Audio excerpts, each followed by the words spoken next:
Good morning. My name is Anita Arriola. On March 8, 1990, the Guam legislature unanimously passed a bill which essentially banned all abortions and was the most restrictive anti-abortion legislation to pass in any state or territory since Roe v. Wade established the right to abortion. The bill also prohibited anyone from encouraging, soliciting, or procuring others to have an abortion.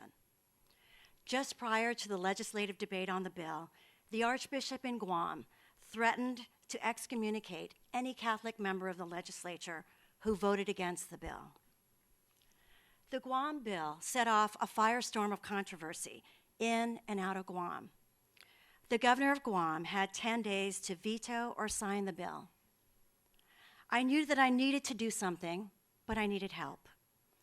Not just legal help, but moral support, because the author of the anti-abortion bill was my mother, who was a Guam senator at the time. I called my friends at the ACLU in San Francisco, and they referred me to the ACLU Reproductive Freedom Project.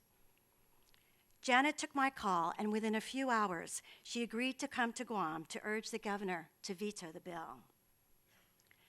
About 24 hours later, the amount of time it takes to fly from New York to Guam, I met Janet for the first time, and she fell into my arms, grabbed me, and said, "My God, where am I? I feel like I've been flying forever." As soon as she touched down on Guam, we went into action, meeting and asking people to lobby the governor to veto the bill. Within days, the Guam Nurses Association, the Guam Society of Obstetricians and Gynecologists, Guamanians United for Self-Determination, People for Choice, and other groups formed on Guam to oppose the bill. Despite our efforts, the governor eventually signed the bill into law. The next day, Janet spoke at a Guam Press Club luncheon, publicly encouraging women in Guam who were seeking abortions where to go in Hawaii to have them. Janet was taken into custody, and I represented her at her arraignment on criminal charges of encouraging and soliciting others to have an abortion. The criminal case was dismissed because soon after, we filed a class action lawsuit, obtained a restraining order, and then a permanent injunction barring the law from taking effect.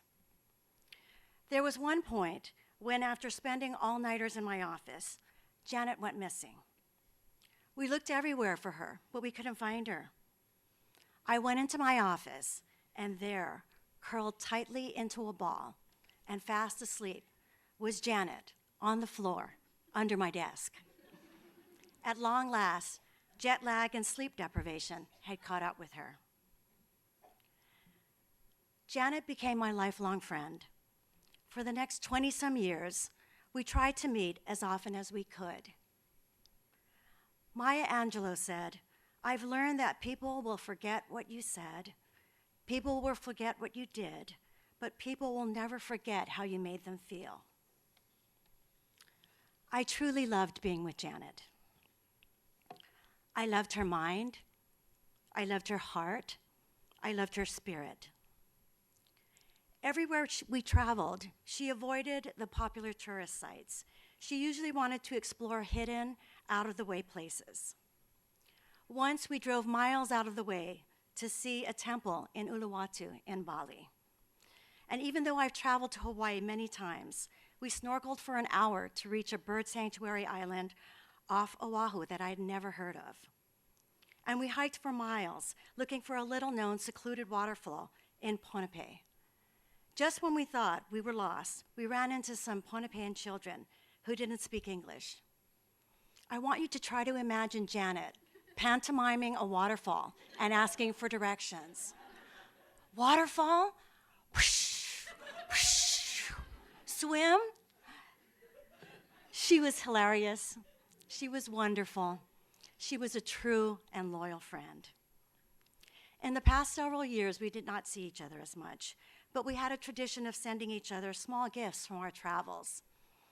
A necklace, a scarf, a candle, a book.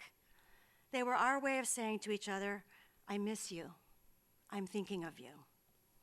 Our friend Carlotta Leon Guerrero, also from Guam, is here.